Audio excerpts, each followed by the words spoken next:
96 FM Merkuri, sahabat masih di Perjalanan Lintas Kota. Dan sekarang karena sudah pukul 11, jadi waktunya Perjalanan Rumah Sehat Surabaya hadir kembali menemani Anda. Karena Perjalanan Rumah Sehat Surabaya ini merupakan hasil kerjasama dengan Ikatan Dokter Indonesia Cabang Kota Surabaya, menghadirkan para pakar, para ahli untuk bisa memberikan kita edukasi dan informasi seputar kesehatan.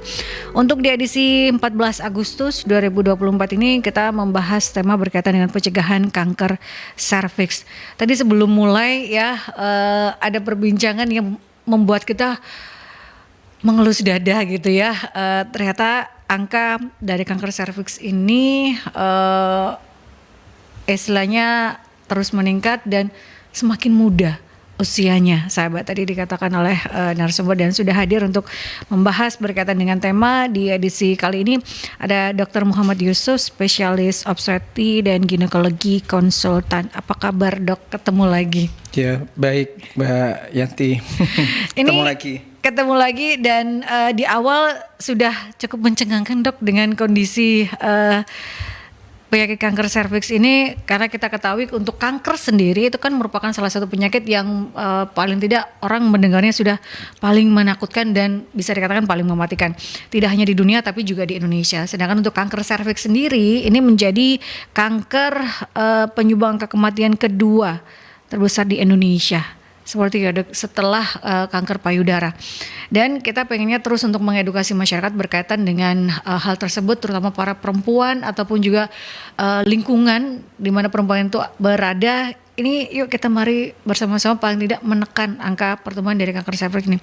Semakin muda, tadi katakan oleh Dr. Yusuf di awal, 22 tahun itu sudah terkena kanker serviks dan stadium lanjut. Kita bisa bayangkan, padahal banyak dokter yang mengatakan ini sebenarnya kanker yang bisa dicegah gitu ya, Dok ya. Kalau bicara tentang kanker serviks, seperti apa kondisi realnya yang ada sekarang ini supaya masyarakat benar-benar bisa paling tidak terbuka lah, Dok, berkaitan dengan kondisi yang real dengan kanker serviks ini.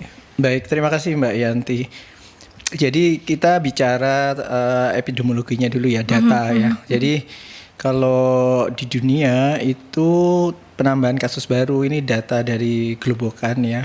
Jadi suatu international agency untuk kanker-kanker yang ada di dunia gitu ya. Termasuk di sini dibicarakan tentang kanker mulut rahim. Kalau data dunia itu lebih dari 600.000 ya di setiap tahun ya. Tahun terakhir itu yang paling baru 2020 itu 600.000 kasus baru, dan angka kematian di tahun 2020 itu sekitar 341.000.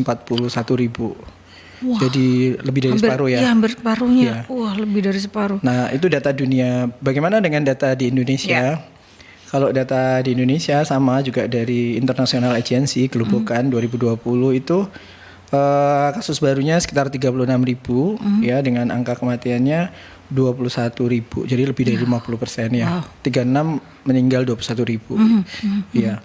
Itu hampir 70-80 lah, Dok, kalau kita bicara untuk angka di Indonesianya sendiri. Jadi tapi kan banyak ahli mengatakan sebenarnya kanker ini bisa dicegah gitu ya, karena pertumbuhan dari virus untuk menjadi kanker itu 5-10 tahun. Ini kenapa angkanya semakin tinggi bahkan tidak bisa ditekan gitu, Dok? Iya. Jadi sebenarnya kalau kita bicara kanker mulut rahim ya, jadi kita harus tahu, jadi rahim itu ada bagian-bagiannya ya. Bagian yang cukup sering terkena kanker itu bagian mulut rahim ya, secara anatomi. Kan ada mulut, kemudian ada badan rahim itu sendiri, dan ada saluran reproduksi. Kemudian ada indung telur ya. Jadi semua part dari rahim itu bisa terjadi keganasan. Tapi khusus kanker mulut rahim itu tingkat keganasannya lumayan tinggi dibandingkan badan dari rahim ataupun saluran indung telur ya. Jadi kalau berdasarkan seperti itu, sebenarnya kanker mulut rahim ini satu-satunya kanker yang perjalanannya itu sangat jelas. Namanya itu natural history. Jadi kalau kanker lain itu nggak ada istilah natural history-nya.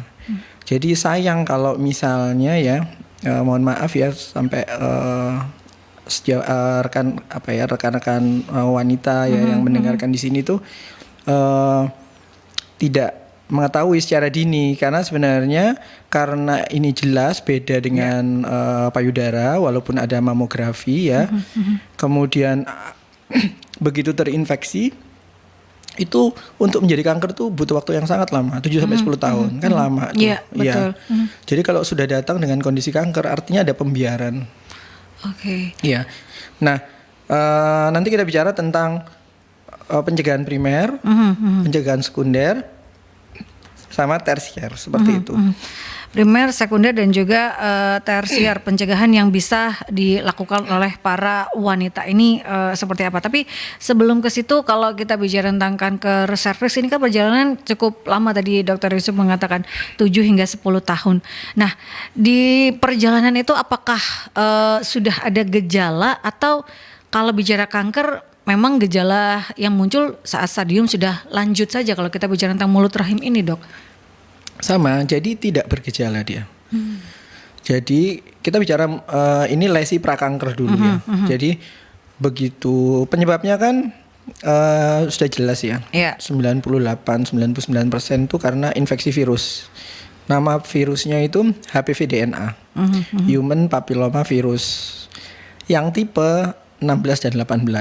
Yang paling banyak ya, Dok? Iya, itu mostly itu. Ya kita nggak bicara tipe yang lain ya. Jadi begitu virus itu masuk, dan ya umumnya pasti virus itu masuk karena aktivitas seksual, ya nggak bisa dengan yang lain-lain, ya kan? Karena mulut rahim harus terpapar itu dengan virusnya itu dibawa oleh saat berhubungan suami istri, ya kan seperti itu.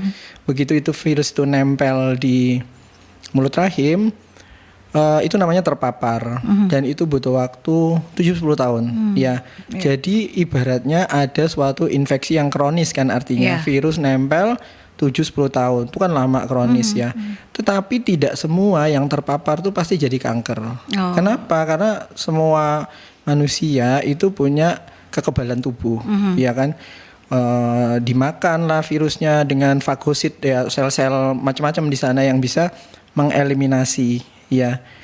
Jadi untuk mengetahuinya ya tentu ya itu sudah masuk pencegahan sekunder ya. Jadi misalnya kita bicara primer dulu ya. Primer itu kayak gini, ini pencegahan primer nih. Kita bicara kayak gini, mengedukasi ya kan. Oh ternyata kenanya terjadi kanker tuh karena proses infeksi. Nah infeksi itu dibawa oleh hubungan suami istri kan, seperti itu.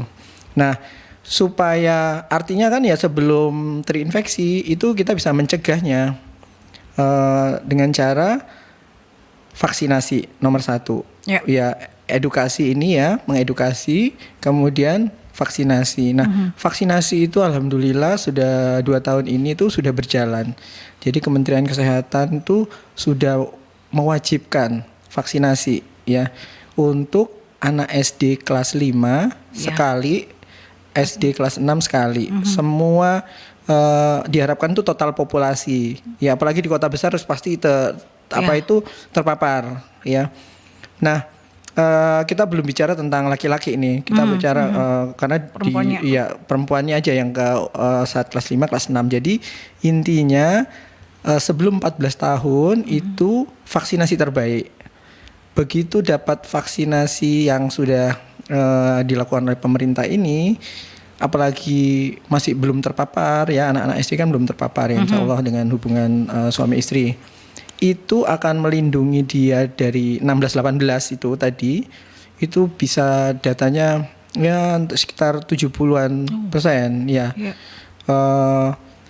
Tapi kalau itu disuntikkan untuk yang sudah seksual aktif, tentu perlindungannya menurun. Makanya begitu dia usianya lebih dari 14 tahun ya, itu harus 3 kali. Ya, ada yang suntikannya 016 bulannya ya. Atau 06 tergantung pabrikan yang mengeluarkan. Tapi kalau yang dari pemerintah itu kelas 5 sekali, kelas 6 sekali. Jadi cukup seperti itu.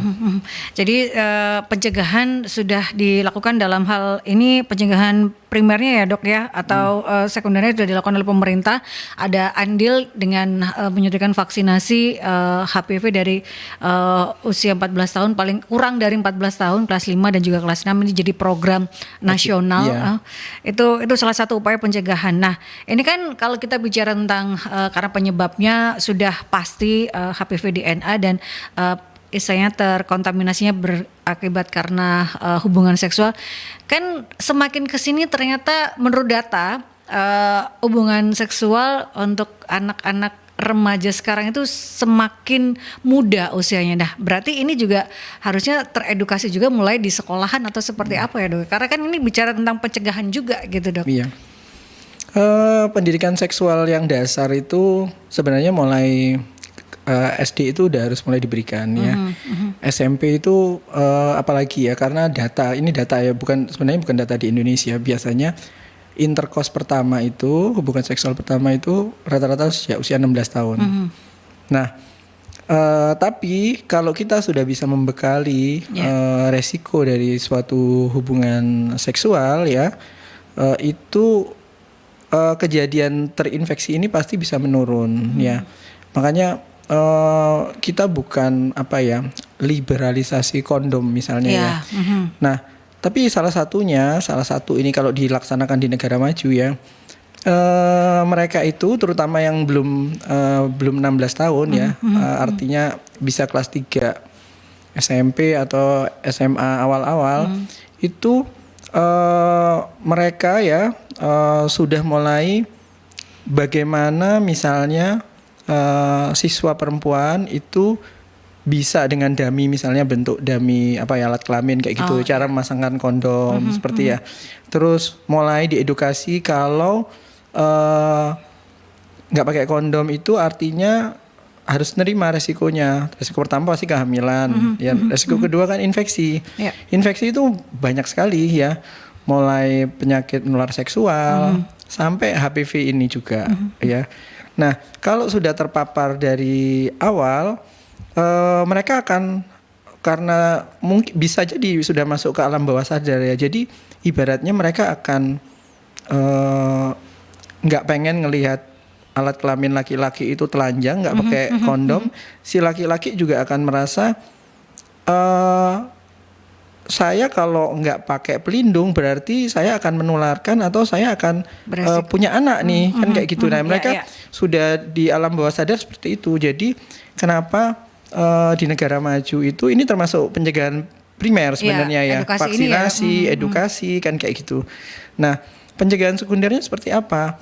Kalau sudah ternyata intercourse ya, sudah berhubungan ya, harus sadar diri. Jadi gini, perempuan sejak kapan pertama kali saya melakukan hubungan suami istri itu harus diingat betul. Misalnya sejak 16 tahun seperti itu, atau 17 tahun seks pertama kali dengan pasangan siapapun. Artinya 3 tahun setelah itu saya harus melakukan pencegahan sekunder berupa pap smear. Nah itu termasuk pencegahan sekunder, karena semua beresiko yang sudah melakukan hubungan suami istri, intinya kan kayak gitu ya. Karena semua beresiko, maka 3 tahun sejak pertama kali berhubungan harus dicek itu pap smear itu tadi. Tidak memandang dia mau menikah atau nggak menikah, karena di negara maju itu pemeriksaan pap smear itu nggak ada hubungannya sama saya sudah kawin. Iya, enggak. Dia sadar diri, saya sudah intercourse, saya harus memeriksakan diri. Makanya angka-angka di negara maju itu sangat rendah. Oh, karena memang di negara kita kalau bicara tentang edukasi seksual atau berhubungan dengan dokter obstetri dan ginekologi ini jadi sangat tabu untuk anak-anak yang istilahnya masih remaja gitu. Padahal edukasi harus dimulai dari sedini mungkin gitu ya dok ya, berkaitan dengan ini, karena untuk bisa menekan angka penyebarannya. Kalau sudah teredukasi dengan baik kan dia itu tadi di alam bawah sadarnya sudah, oh seperti ini seharusnya, saya sudah aktif seksual umur segini, 3 tahun berikutnya sudah harus melakukan pemeriksaan untuk mengetahui apakah ada paparan gitu ya dok ya. Itu untuk pencegahan, karena biasanya orang kita itu akan datang saat kondisi sudah lanjut ya dok ya. Iya, karena gejala awal terinfeksi, habis itu berubah menjadi lesi prakanker, menuju kanker itu butuh waktu itu tadi 7-10 tahun. Jadi kalau misalnya saat anggap usia 20 tahun hasil pap-nya normal ya, pap smear normal. Artinya ya syukur nggak apa-apa, nanti 3 tahun lagi harus diulang. Jadi pap smear itu diulang pada kondisi normal 3 tahun sekali. Kecuali ternyata saat pap smear ada kecurigaan lesi prakanker. Maka kalau sudah lesi prakanker masuk ke pencegahan ketiga, namanya itu pengobatan. Jadi harus diobati ya.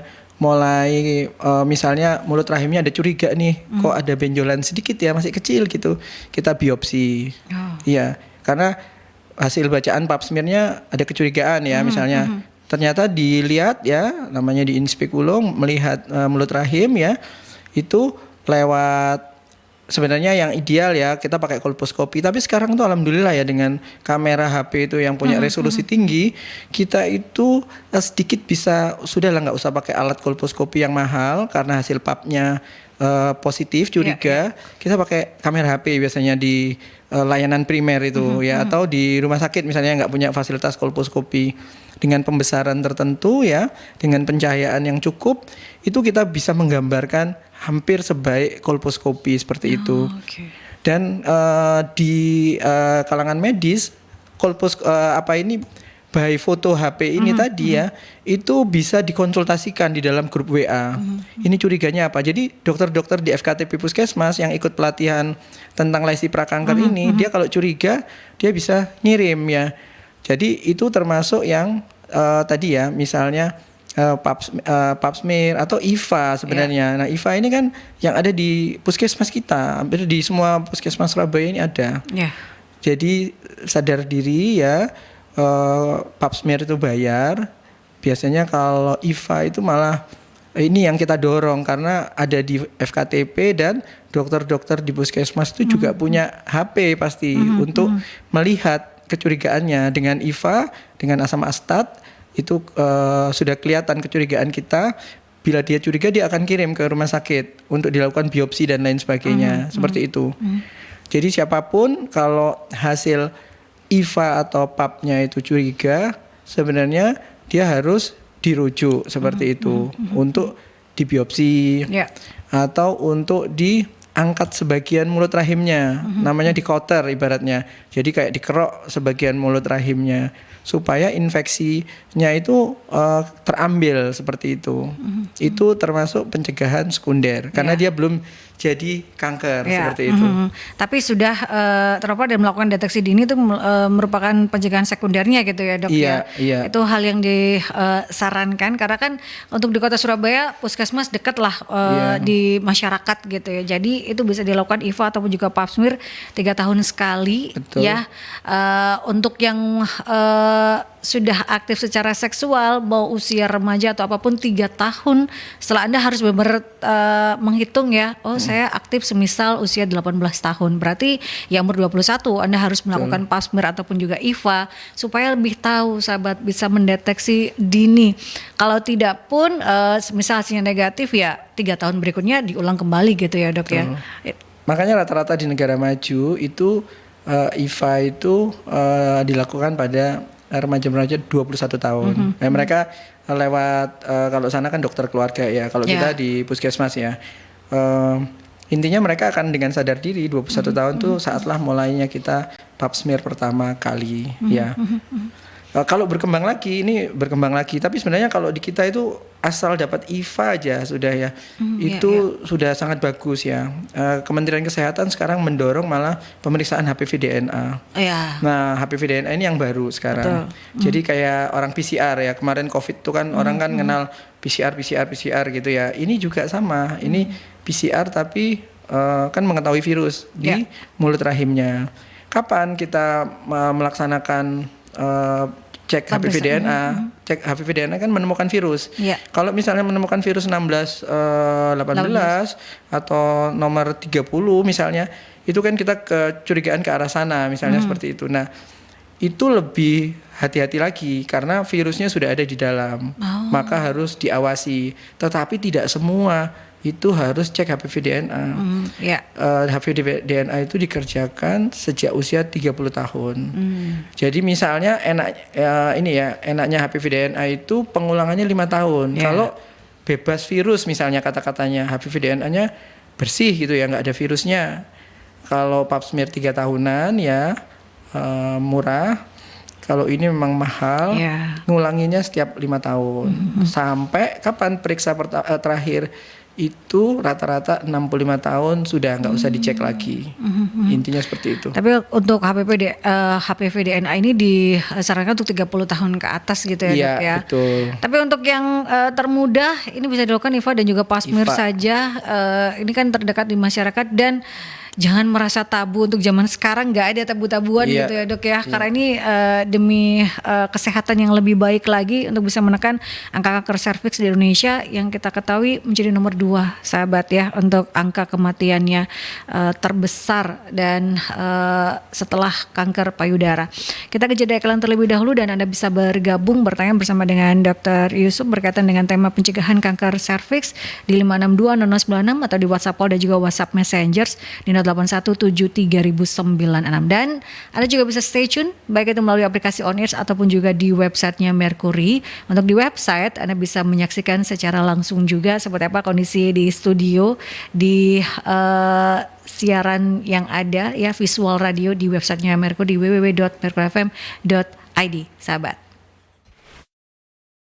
96 FM Mercury, sahabat masih di perbincangan Rumah Sehat Surabaya. Sahabat, kita membahas tema berkaitan dengan pencegahan kanker serviks bersama dengan Dr. Muhammad Yusuf, SPOGK ya.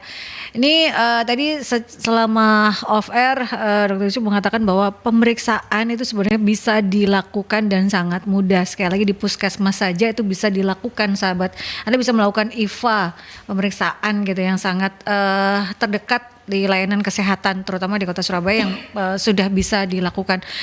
Memang ada budaya tabu dan juga malu, tapi ini untuk kesehatan. Daripada nanti ketahuannya adalah sudah stadium 3, maka akan semakin repot dan itu akan juga mengganggu misalnya kehidupan sehari-hari ya.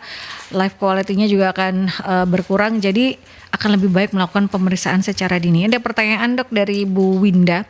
Apakah keluarnya bercak darah saat berhubungan seksual itu sudah harus diwaspadai, Dok? Apakah itu sudah masuk stadium yang lanjut untuk ketahuannya? Karena ada dulu teman ketahuan sudah terlambat, Dok. Mohon maaf. Jadi kalau sudah namanya itu postcoital bleeding, habis berhubungan keluar darah. Itu biasanya sudah stadium lanjut biasanya. Iya. Makanya kita mengatakan keputihan saja yang berubah harus waspada. Tanda awal. Kadang-kadang keputihan saja itu sudah stadium 2. Keputihan saya itu sudah stadium 2. Iya. Karena mungkin keputihannya ya dicuekin itu aja. Tapi kalau postcoital bleeding atau habis coitus terus keluar darah itu rata-rata udah stadium lebih jauh. Sudah stadium 2 ke atas gitu, bisa 3 malah gitu ya, Dok ya, kalau bicara tentang saat berhubungan dan sudah keluar bercak darah. Apakah itu berarti sebenarnya sudah ada gejala ya sebelum keluar darah saat berhubungan, atau memang ya si suami tidak merasakan atau bagaimana gitu, Dok? Sebenarnya yang merasa itu pasti ini ya, wanita ya, harusnya ya, karena dia wanita itu sadar kok atas perubahan pada tubuh ya, termasuk ya itu tadi ya, kok keputihanku kok beda ya. Tapi karena ditunda kan males kan sebenarnya periksa IVA, kan harus naik ke meja pemeriksaan. Yeah. Ada perasaan walaupun yang meriksa perempuan pun itu tetap merasa nggak nyaman. Itu yang kadang-kadang menghambat ya. Itu culture kita sebenarnya, itu culture ya, termasuk orang-orang India itu juga ndak apa ya, rasa nggak nyaman lah pemeriksaan ginekologi itu kan nggak nyaman ya. Nah, tetapi dengan nanti kesengsaraan terhadap penyakit ini itu yang harus dipikirkan lebih jauh ya. Jangan karena nggak nyaman terus nggak periksa, terus tahu-tahu sudah kanker, bukan lesi prakanker lagi. Ya karena begitu terinfeksi dengan tandanya lesi prakanker, yaitu tadi untuk menuju kanker itu butuh waktu sangat lama. Jadi kalau datang itu dengan stadium 2, 3 dan lain-lain itu berarti itu cuek sekali sebenarnya seperti itu. Termasuk ya. Kemudian kalau gini, kalau dia stadium awal itu tentu semua penyakit kanker angka kesembuhannya lebih tinggi. Ya. Apapun itu kan ya. Stadium 1 gitu ya harapan hidupnya masih sangat tinggi lah. Sampai dengan stadium 2 saja bisa dioperasi itu. Begitu 2B itu sudah hampir nggak bisa dioperasi. Jadi harus radiasi. Oh. Nah, radiasi pun harus ngantri, Ya, ya toh, betul. karena radiasi itu termasuk investasi alat kedokteran yang sangat-sangat mahal. Jadi hanya di rumah sakit tipe A, sedangkan penyakitnya banyak. Jadi antriannya kadang-kadang berbulan-bulan. Bayangkan terapi utamanya adalah radiasi, tapi antrinya lama. Ya. Nah, itu kan harus dipikirkan ribetnya kalau sudah kena kanker, karena sekali lagi ini adalah satu-satunya kanker yang perjalanannya paling jelas. Mengalahkan yang namanya payudara. Kadang-kadang walaupun mamografi ya sering kadang-kadang ada aja lossnya loh. Kemarin enggak terdetek tahun kemarin misalnya hasil mamografinya. Terus kok sekarang sudah stadium 1 misalnya. Karena memang nggak jelas memang kanker-kanker yang lain itu. Seperti itu. Jadi kan memang kalau bicara tentang kanker ya memang dianggap paling menakutkan dan mematikan. Jadi pengobatan juga membutuhkan investasi yang cukup besar juga gitu ya. Jadi pengobatan juga istilahnya lama ngantrinya gitu untuk kondisi ini. Jadi mencegah akan lebih baik, dan ini yang dilakukan berkaitan dengan tema pencegahan kanker serviks.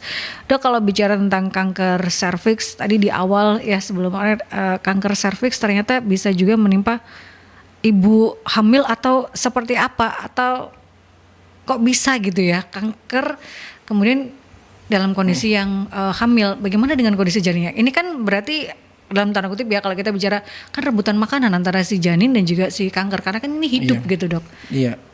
Jadi saya kebetulan di Rumah Sakit Dr. Sutomo ya, karena memang rumah sakit rujukan, kita menerima kasus-kasus yang khusus. Ini termasuk kasus khusus ya. Hamil dengan kanker. Kadang-kadang kanker macam-macam, dengan kanker payudara. Betul. Termasuk kanker mulut rahim seperti ini ya. Dan namanya hamil pasti usia muda lah wanita-wanita tersebut. Dan karena perjalanannya itu jelas, namanya itu natural history, pasti dia seks pertama kalinya sangat muda juga. Karena kan butuh waktu 10 tahun. Nah, ya karena edukasi lagi ya nggak terpapar seperti ini ya, edukasi, kemudian nggak ada vaksin zaman dulu ya, kemudian tidak memeriksakan diri IVA atau pap smear, maka ya itu tadi stadium awal, stadium 1 dan 2 itu kadang-kadang nggak bergejala, jadi nggak ada perdarahan ya, cuma kehamilan itu kan memperbesar rahim. Biasanya pembuluh darahnya kan meningkat ya. Nah, baru kelihatan masanya itu lebih besar, rasanya seperti itu, karena proses rahim yang asalnya kecil, sebuah salak itu bisa volumenya 400 kali lipat kan daripada salak. Bayangkan akhirnya apakah berebut makanan? Pasti juga ya kan, karena kanker butuh hidup, bayi juga butuh hidup. Ya kita juga cuma memonitor. Kalau kecuali kehamilannya masih kecil ya. Kehamilannya masih kecil ya, terutama di bawah 14 minggu itu dipikirkan untuk, ini kan life saving untuk ibunya ya. Dipikirkan untuk mengakhiri kehamilan. Karena kan ini kanker, apalagi stadiumnya awal.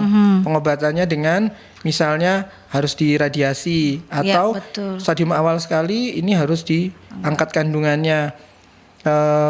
Ya pasti life saving dulu. Ya, tapi itu juga harus meyakinkan ya pasangan, karena ini ngancam nyawa. Kehamilan kan kalau ngancam nyawa ibunya kan secara undang-undang boleh diakhiri. Jadi itu kan istilahnya kita bicara worst-nya dari kondisi kanker serviks ya sahabat, kalau tidak terdeteksi dengan dini gitu ya, itu bisa istilahnya menyebabkan sebenarnya kehamilan sesuatu hal yang menggembirakan, tapi karena ada kondisi kanker serviks maka itu akan menjadi worse gitu bagi ibu hamil ataupun juga pasangan.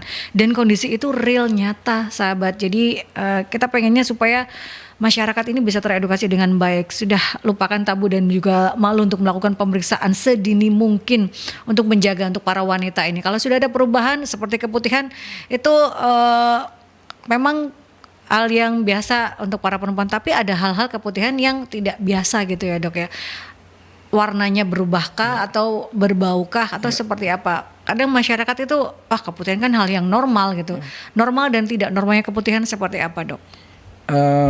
Bicara keputihan sebenarnya normal kan ya. Sebelum atau setelah haid kadang-kadang ya nggak terus-terusan. Kemudian nggak berubah warna, nggak ada bau yang berubah ya. Bisa berubah amis atau bau yang menyengat misalnya, atau konsistensinya berubah dia. Loh kok bentuknya warnanya ya kok jadi kuning, kok kayak susu pecah dan lain sebagainya. Setiap wanita aware ini lain ya harus mau memeriksakan diri ya. Persoalannya ya itu tadi ya, kadang-kadang diobati sendiri, misalnya kasih panty, berharap ya, padahal bukan itu solusinya. Ya kan, ya memeriksakan diri itu penting ya. Apalagi misalnya ngerasa nyaman kemudian dengan panty yang menciptakan suasana basah ya, malah berefek infeksi sekunder bisa masuk karena kita yang merubah. Makanya pemakaian panty itu juga biasanya orang obgyn tidak suka. Ya apa itu tidak melihat ya gitu ya pasien-pasien tolong jangan dipakai ya, karena ngerubah suasana asam basah vagina malah meningkatkan resiko infeksi kan. Seperti itu. Akan lebih lembab gitu ya. Rasanya kan. Apalagi jadi kebiasaan, nanti lebih pede dia pakai panty padahal enggak benar seperti itu. Kan jadi balik lagi alam bawah sadar, nggak pede itu tadi. Padahal dengan itu malah ngerusak misalnya seperti itu. Kebutuhannya malah tertutupi. Seperti itu. Ini ada pertanyaan lagi dari Mbak atau Ibu Adinda ini. Dok, katanya makanan yang dipanggang itu bisa memicu kanker karena mengandung karsinogen. Padahal olahan grill atau bakaran itu banyak dok. Malahan katanya juga dianggap lebih sehat karena less minyak. Mohon pencerahannya dok. Agak sedikit topik yang berbeda ya. Betul. Jadi memang benar bakar-bakaran atau BRBQ itu beresiko karsinogenik, terutama untuk saluran pencernaan, kankernya ya. Kan masuk saluran pencernaan ya. Jadi misalnya paling banyak ya kolorektal ya, kanker di daerah bawah ya, sudah dekat anus itu. Karena sebenarnya asal nggak gosong intinya. Tapi kan kadang-kadang kita susah menghindarkannya. Ya, yang namanya juga bakaran pasti kan ada hitam-hitamnya kan. Ya seperti itu. Tetapi sekali lagi kanker itu nggak berdiri sendiri ya. Jadi pencetus ya, faktor resiko ya, itu lingkungan, kebiasaan, daya tahan tubuh, semua multifaktor. Jadi nggak ada single penyebab yang namanya kanker ya. Sekalipun kanker mulut rahim jelas-jelas kan yang satu masuk HPV DNA terinfeksi, yang ibu yang satu juga sama. Kenapa yang satu kena kanker, yang satu enggak? Multifaktor itu yang susah juga dijelaskan. Misalnya kebiasaan ngerokok itu juga berhubungan dengan kanker mulut rahim. Tapi jangan diambil kalau kamu ngerokok resiko kankernya lebih besar daripada yang lebih bahaya malah kanker paru-parunya daripada kita ngurusi kanker mulut rahimnya. Ibaratnya selalu multifaktor. Iya, jadi nggak usah khawatir. Bakar-bakaran ya silakan saja, tapi harus tahu saya termasuk beresiko atau enggak ya. Imbangi dengan gaya hidup sehat, nutrisi lain juga harus baik ya. Jangan hanya less oil aja, tapi harus tahu yang lain. Diet itu juga harus diet seimbang gitu ya dok ya. Itu yang harus dipahami, bukan diet yang mengurangi ini mengurangi itu. Diet yang seimbang dan juga mengatur pola hidup sehat itu jadi sangat penting untuk gaya hidup yang lebih baik gitu ya. Ini pertanyaan dari Bu Ria, dok, apakah serviks penyelesaiannya salah satunya dengan selalu diangkat rahimnya? Tergantung stadium. Kalau lesi prakanker ya enggak diangkat ya, hanya dihilangkan namanya transitional zone pada mulut rahim. Jadi mulut rahim itu sel yang berkembang terus kecuali dia menopause. Jadi bentuknya ini mohon maaf ya kalau bibir gitu ya, bibir kita ya. Kalau dia itu masih belum seksual aktif atau masih remaja, bentuk mulut rahim itu bagus. Jadi ketutup kelenjarnya. Kayak mulut kita tutup. Kalau dia sudah seksual aktif kayak bibir kita ini, kelihatan merah kayak gini. Iya, dan selnya itu tumbuh ya, karena memang pertumbuhan yang terus-menerus itu gampang lah, yang namanya virus itu masuk. Nanti kalau jadi tua lagi menopause, merah-merahnya itu hilang, masuk lagi dia kayak bibir itu masuk lagi, kayak gitu lagi. Itulah perubahan. Jadi perubahan hormonal itu seperti itu. Gitu ya. Jadi pada misalnya yang belum menars ya masih usia 10-11 9 itu malah nggak kelihatan kelenjar itu. Tapi kalau sudah hormonal mulai menstruasi sudah kayak bibir gini dia merah kayak gitu-gitu. Merekah gitulah gitu ya bahasanya kayak bibir gitu merekah kayak gitu. Bahasanya seperti itu, tapi kalau itu bibir yang merekah ininya lah yang virus tuh suka di sana. Dan kalau lesi prakanker itu yang dihilangi yang merekahnya itu, nggak menghilangkan bibirnya semua, tapi yang merekah yang merahnya aja. Ya bahasanya dikerok itu tadi. Jadi tidak selalu gitu ya. Iya. Misalnya sudah jadi stadium awal pun sangat awal ya. Apalagi dia belum punya anak misalnya. Itu masih memungkinkan namanya trakelektomi. Jadi mulut rahimnya aja yang diambil, rahimnya nggak diambil. Ya, jadi bisa seperti itu. Karena fertility sparing istilahnya. Kita masih berharap dia untuk hamil. Itu guideline. Jadi boleh. Berarti pasien dari kanker serviks ini ada kemungkinan untuk bisa hamil ya, Dok ya. Bisa. Stadium awal banget. Stadium awal gitu ya, tapi untuk stadium lanjut itu akan lebih beresiko berarti dia kehamilannya gitu ya. Seperti yang tadi diungkapkan ada pasien yang spesial gitu ya, khusus kondisi khusus itu juga akan kondisinya seperti itu. Nah, untuk harapan hidupnya Dok dari pasien kanker untuk saat ini seperti apa kalau kita bicara dengan perkembangan teknologi yang ada? Sebenarnya sekali lagi ini bisa dicegah di awal gitu ya, tapi kalau sudah terkena bagaimana dengan harapan hidup dari pasien kanker serviks ini, Dok? Ya, sekali lagi hampir semua jenis kanker ya, itu tergantung stadium ya. Stadium 1 tentu berbeda dengan stadium 3. Dan kecepatan pengobatan menentukan. Kalau pengobatannya aja sudah antri, ya kan penyakitnya nggak mau antri. Betul. Dia kan akan tetap mau hidup. Nah, makanya sebenarnya stadium awal itu adalah angkat total. Namanya radical hysterectomy. Tapi kalau stadium lanjut malah nggak diangkat karena sudah nyebar dia, malah harus diradiasi. Ya, makin cepat dia dapat radiasi, usia harapan hidupnya makin baik. Tapi kalau statistik di kita ya ketemu 36.000, 21.000 yang meninggal. Itu data statistik ya. Seperti itu. Tapi kadang-kadang jangan khawatir ya, kalau umur itu kan di tangan Sang Khalik ya, Sang Pencipta kan. Kadang-kadang karena dia berobat teratur ya, radiasi teratur, yang escort ya yang pendamping yang kontrol lu Bu kok ganti yang ini, ternyata malah yang nganter yang sudah dipanggil duluan. Betul.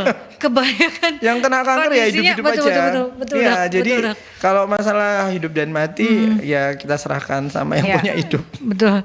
Ya, kembali lagi ya kalau bicara tentang istilahnya harapan hidup dari pasien kanker ya, umur kita tidak pernah tahu, tapi angkanya tahu ya. Ya, kita tidak pernah tahu gitu ya, sahabat. Tapi untuk berusaha mencari istilahnya penyembuhan itu yang menjadi kewajiban. Kita ke jeda terlebih dahulu ya, sahabat, masih di perbincangan Rumah Sehat Surabaya. 96 FM Merkuri, sahabat, masih di perbincangan Rumah Sehat Surabaya bersama dengan Dr. Muhammad Yusuf SPOGK berkaitan dengan tema pencegahan kanker serviks. Kita kembali gitu ya, sahabat, bagaimana pencegahan kanker serviks supaya sahabat-sahabat Merkuri ini bisa teredukasi dengan baik gitu ya. Ini karena edukasi merupakan salah satu pencegahan atau preventif dari kanker serviks ini. Tapi kalau bicara tentang kebiasaan, Dok, yang bisa menyebabkan kanker serviks itu apa saja? Apakah gaya hidup yang tidak sehat ini bisa istilahnya berhubungan juga dengan kesehatan reproduksinya, atau seperti apa kalau kita bicara tentang kebiasaan buruk yang bisa menyebabkan kanker serviks? Salah satunya karena memang ini berhubungan dengan hubungan suami istri itu tadi, atau seperti apa Dok kalau kita bicara kebiasaan yang menyebabkan kanker serviks? Iya, yang pertama yang nggak terpapar virus, tapi kan nggak mungkin ya. Jadi kan berarti memutuskan untuk nggak menikah gara-gara ini kan malah nggak masuk akal seperti itu ya. Terus perubahan tadi yang kayak bibir itu tadi ya, kayak bibir merekah dan lain sebagainya itu, pasien-pasien merokok itu punya perubahan yang berbeda daripada pasien yang nggak ngerokok. Ya, kadang-kadang ya misalnya hasil papnya kok curiga aja, suruh berhenti rokoknya, nanti kan membaik. Perubahan kalau hasil pap smearnya gitu ya, atau hasil IVA kita kok curiga terus gitu ya. Terus ya mengurangi pasti ya pakaian kondom. Ya, infeksi kan tujuannya terutama mencegah infeksi kan kondom itu. Tapi harus benar pemakaian kondomnya. Ibaratnya mohon maaf ya, mau ejakulasi baru dipasang ya enggak. Pokoknya ditempelin aja ke alat kelamin ya is batal. Ya, kondom itu strict kayak gitu.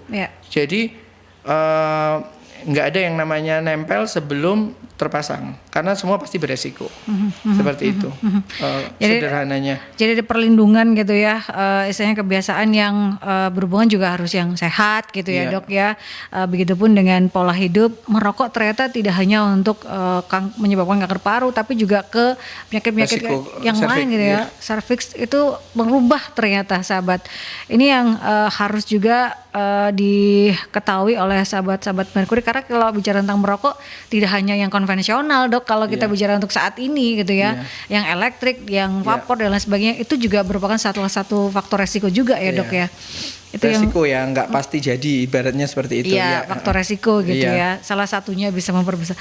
Nah, kalau bicara juga pemeriksaan tadi secara sekunder gitu ya, IVA, pap smear, kemudian HPV DNA, mungkin Dokter Yusuf juga bisa sharingkan kembali untuk sahabat-sahabat Merkuri, seberapa penting hal tersebut dilakukan untuk pencegahan Dok? Jadi hukumnya kalau sudah seksual aktif perempuan nih ya, wajib hukumnya untuk paling nggak IVA. Ya. 3 tahun setelah seksual aktif ya harus sadar, kan nggak mungkin wanita itu nggak sadar kapan sih saya koitus pertama kali misalnya kayak gitu. Nah itu penting sekali. Kita nggak memandang menikah atau enggak, tapi kesana itu memang jadi suatu kewajiban sekarang. Ya. Kemudian terus diulang, jangan cuma sekali. Jadi misalnya dikasih tahu hasilnya normal, normal pap smear atau normal IVA, ya sudah terus nggak mau lagi, enggak. Jadi karena perubahan itu namanya seksual aktif. Ya kan? Betul. Siapapun terpapar gitu kan, terpapar terus kan ya. Apa itu saya semua beresiko punya pasangan yang namanya seperti itu. Makanya rutin ya sampai usia 65 tahun. Dan begitu ada abnormalitas ya harus mau tindakan selanjutnya, yaitu tadi dilihat ya kolposkopi atau diambil sebagian seperti itu, atau di biopsi, istilahnya kan kayak gitu. Terus kalau terkena kanker, kalau stadium awal ya macam-macam ditawarkan pengobatannya, macam-macam ya. Kalau stadium lanjut ya memang butuh radiasi, dan pengobatan itu sekarang itu sampai targeted terapi ya. Kanker ini kan sekarang apa ya, ilmu riset tentang kanker dan obat-obatan itu kan tambah maju ya. Betul. Ibaratnya ya, mohon maaf ya, usia harapan hidup itu untuk sekarang itu jauh lebih baik sekarang dengan targeted terapi, imunoterapi ya. Tetapi ya kalau macamnya kanker serviks itu ya kanker serviks, tetapi tipe sel yang mengalami keganasan tuh banyak ya. Ada squamo, ada adeno dan lain sebagainya. Itu menentukan oh ini gampang di kemo, oh ini gampang di targeted terapi dan lain sebagainya. Jadi bukan hanya tipe satu sel. Kanker apapun itu sebutannya sama, misalnya kanker mulut rahim, tapi tipe selnya itu banyak sebenarnya kayak gitu. Itu untuk pengobatan sih kalau sudah kena kanker ya. Terus sekarang ini ya untuk terutama pencegahan primer, vaksinasi ya. Ini kita bicara negara maju ya, itu berkembang sekarang. kalau dulu ya mungkin anak-anak saya juga dilindungi hanya 16-18. Nah sekarang ini kita mengenal yang namanya nanovalen, jadi 9 langsung seperti itu.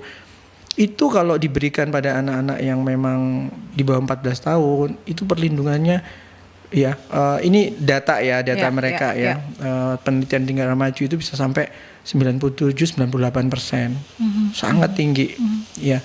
Jadi ada harapan baru terhadap pencegahan primer itu tadi.